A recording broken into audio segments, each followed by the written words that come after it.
그러므로 이제 그리스도 예수 안에 있는 자에게는 결코 정죄함이 없나니 이는 그리스도 예수 안에 있는 생명의 성령의 법이 죄와 사망의 법에서 너를 해방하였습니다. 율법이 육신으로 말미암아 연약하여 할 수 없는 그것을 하나님은 하시나니 곧 죄로 말미암아 자기 아들을 죄 있는 육신의 모양으로 보내어 육신의 죄를 정하사 육신을 따르지 않고 그 영을 따라 행하는 우리에게 율법의 요구가 이루어지게 하려 하심이니라.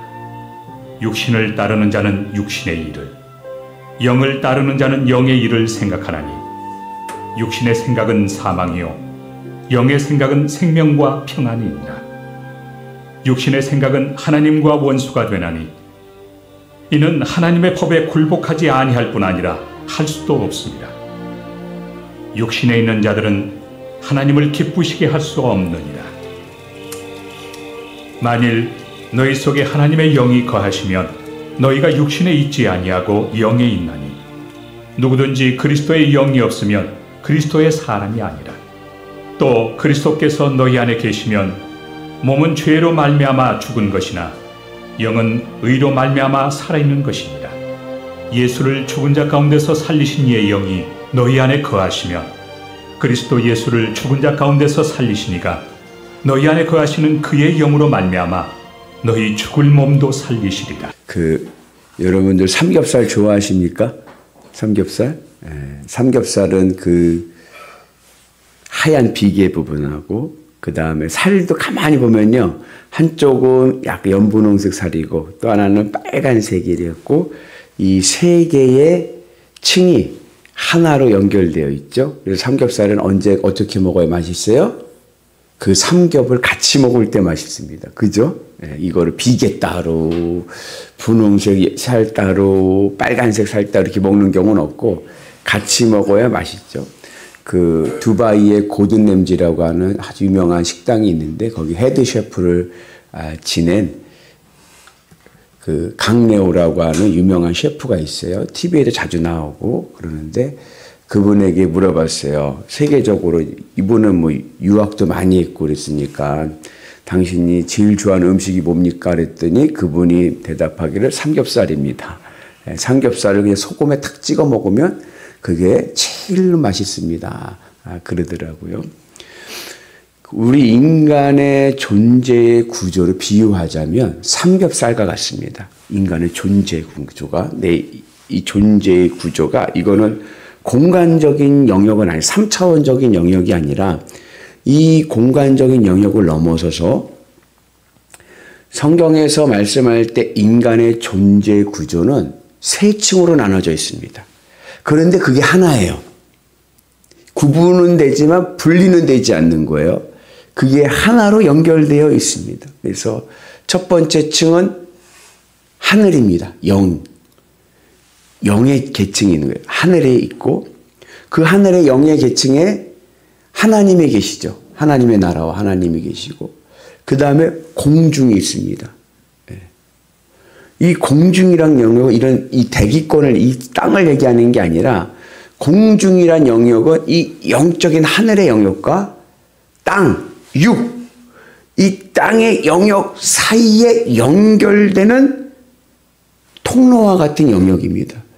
그래서 그 마귀를 비유할 때 왜 공중에 우는 사자와 같이 덤벼든다 그러지 않습니까? 그래서 이 마귀의 세력이 어디서 역할을 하느냐, 이 공중의 영역에서 득세합니다. 왜 그러냐? 이 공중의 영역에 뭐가 있냐면 우리의 마음이 있는 거예요. 마음이. 그러니까 여러분들 마음이 어디 있습니까? 그러면 이제 보통 우리는 마음은 내 가슴에 있다. 그래서 속상한 일 생기고 그러면 어디가 아파요? 가슴이 아프고 애리죠. 그래서 하트, 마음을 하트라고 심장. 유대인들은 마음이 신장, 콩팥에 있다고 생각을 했습니다. 왜냐하면 피는 생명이니 인간의 장기 중에 피가 가장 많이 고여있는 곳이 콩팥이랍니다. 신장. 그래서 유대인들은 신장에, 그래서 희생제사를 드릴 때 이스라엘 백성들은 짐승의 콩팥을 드리죠. 태울 때 간 껍질이라 간 위엽이라 위엽 윗부분하고 해서 같이 하나님 앞에 태우자. 내장 지방하고 정신과 의사에게 물어보면은 마음은 어디 있냐? 마음은 뇌에 있다. 의사 선생님들은 인간의 마음은 뇌의 작용이다. 마음도 이제 그렇게 이야기를 하죠. 그런데 이 성경 전체 영역에서 보면 인간의 마음은 공중이라는 영역에 있습니다. 이건 영적인 영역인 거예요. 그리고 이 땅에 있습니다. 이 땅, 우리가 생각하는 이 세상을 얘기하는 거예요. 그래서 인간의 존재 구조는, 인간의 존재는 그냥 이 땅에만 사는 게 아니라 우리는 동시에 마음의 영역이 있어요. 마음. 4차원 영성이라고 해서 이 영적인 영역을 우리는 가지고 있는 거죠. 그리고 또 어디가 있어요? 하늘, 하나님이 계시단 말이죠. 그러한 이 존재 구조 속에서 인간의 삶의 모습은 두 형태로 나타납니다. 그 오늘 말씀에 비유하면은 영의 삶이 있고 땅의 삶이 있는 거예요. 하늘을 바라보고 살아가는 삶이 있고 육을 따라가는 사람의 삶이 있습니다. 그래서 오늘 로마서 8장은 우리에게 영과 육이라고 하는 두 이분법적인 것을 나눠서 비유를 하는 겁니다. 육을 따르는 삶이 있고 성령을 따르는 삶이 있다. 육체를 따라 살아가는 삶이 있고 영을 따라 하늘을 바라보고 가는 삶이 있다. 본래 인간은 하나님께 인간을 창조하실 때는 인간은 영의 삶을 살게 돼 있죠. 영의 삶을 산다는 것은 뭐냐면 내 마음이 어디 있다고 그랬어요? 지금 우리의 마음은 공중에 있는데 이 공중에 있는 영역에 있는 내 마음이 하늘 하나님께로 붙어서 하늘에 올라서 하나님으로 기쁘고 만족하며 살아가는 삶이 영을 따르는 삶입니다. 하나님께서 인간을 창조하셨을 때는 영을 따르는 삶을 살게 하셔서 하나님으로 기쁘고 하나님으로 행복하고 하나님으로 만족하며 살게끔 창조하셨습니다. 그러니까 나타나는 현상이 뭐냐면 걱정이 없는 거예요. 아담과 하와가 에덴 동산에서 선악과 이전의 삶은요, 아무 걱정이 없어요. 그냥 기쁨으로 살아가죠. 그런데 선악과 이후에 어떠한 현상이 일어났냐면은 그 마음이 공중의 영역에 있던 이 마음이 하늘 하나님께 영의 영역으로 가지 않고 육의 영역으로 내려온 거예요. 어떻게 해요? 내가 생각하고 내가 판단하는 선악의 결과가 내 마음을 내 몸에 붙여버린 거예요. 내 욕구에 붙여버렸습니다. 내 생각에. 그러면서 인간은 육의 삶을 살게 됐는데 육의 삶을 살다 보니까 나타나는 것이 뭐냐? 죄밖에 없는 거예요. 죄밖에.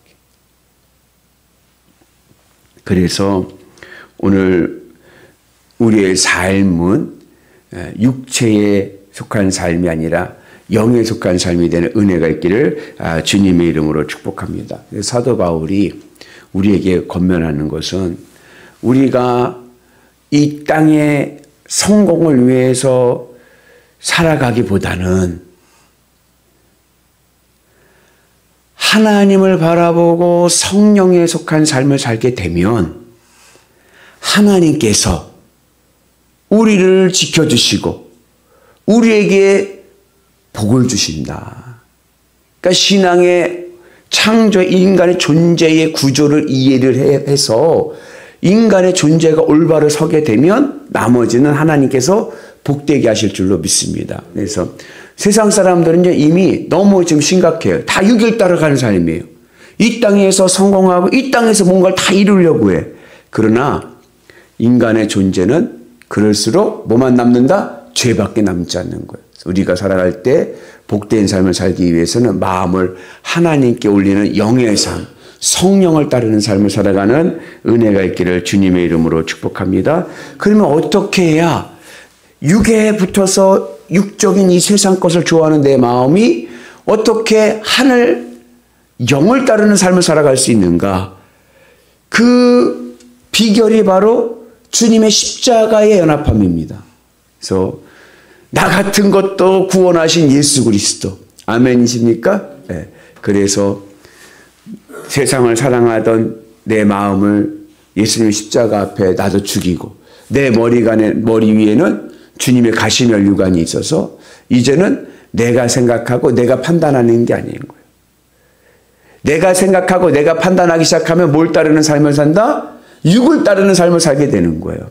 내가 생각하고 내가 판단하지 마시고 내 상식을 넘어서서 그냥 아무 생각하지 마세요. 그리고 말씀 붙잡고 살아가는 은혜가 있기를 축복합니다. 무슨 일을 결정할 때는 하나님이 기뻐하시는 일을 결정하는 은혜가 있기를 축복합니다. 내 손과 발에 주님의 못자국이 있어서 가는 곳마다 하는 것마다 내 욕구에 따라 하는 게 아니라 하나님의 말씀을 따라 순종한 은혜가 있기를 축복합니다.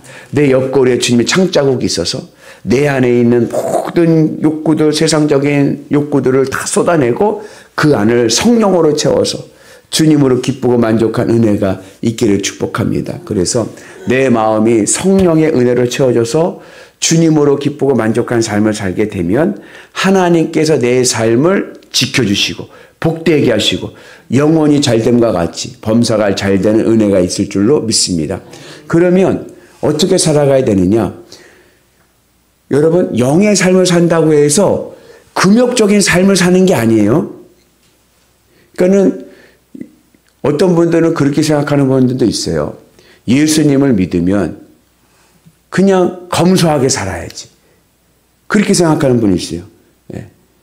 예수님을 믿으면 자동차도 조그만 차 타고 집도 없고 옷도 그냥 후질근하다기는 좀 그렇지만 하여튼가 옷도 그냥 뭐 저렴한 거 시장에 것만 사고 늘 그냥 그렇게 청빈한 삶을 얘기하는데 그런 금욕을 얘기하는 게 아닙니다. 영의 삶을 살아간다는 것은 내 마음을 주님으로 기쁘고 만족하는 상태에서 주님이 주시는 마음으로 살아가는 겁니다. 그래서 내가 주님으로 기쁘고 만족해. 내가 주님으로 기쁘고 만족해서 나는 주님만 있으면 더 바랄 것이 없어. 주님의 마음으로 살아가는데 이번에 차를 바꿀 때가 됐어. 차를 바꿀 때 보니까 무슨 차를 볼까 하는데 내가 주님으로 기쁘고 만족한데 내 마음에 이번에는 한번 그랜저를 한번 타보고 싶다는 마음이 들어. 그럼 사세요. 그거 타세요. 그게 나쁜 게 아닙니다. 내가 주님으로 기쁘고 만족하는데 겨울이야. 이 잠바를 하나 사야 돼. 근데 나 이번에는 조금 메이커 있는 거 사고 싶어. 사세요. 내가 주님으로 기쁘고 만족한 상태에서 사는 거는 그건 사치가 아닙니다. 사치는 뭐냐? 그것으로 기쁘려고 하는 게 사치인 거예요. 작은 것을 사도 내가 주님으로 기뻐하지 않고 그것으로 내가 기쁘고 만족하려고 하면 그거는 아무리 저렴한 것을 산다 하더라도 그게 바로 사치가 되는 것입니다. 그래서 우리는 주님의 은혜 안에서 늘 기쁨의 은혜로 주님 주신 마음으로 기쁘고 행복한 삶을 살아가는 은혜가 있기를 축복합니다. 그래서 제가 자주 하는 말 있죠. 어거스틴이 한 유명한 말. 하나님을 사랑해라. 그리고 네 마음대로 살아라. 주님으로 기쁘고 만족하면 그 다음에는 자유함이 있는 거예요. 그래서 늘 복된 삶을 살아가면 그곳에 하늘의 놀라운 은혜가 있을 줄로 믿습니다. 오늘도 영을 따라 살아가시는 위대한 성도들 되시기를 주의 이름으로 축복합니다.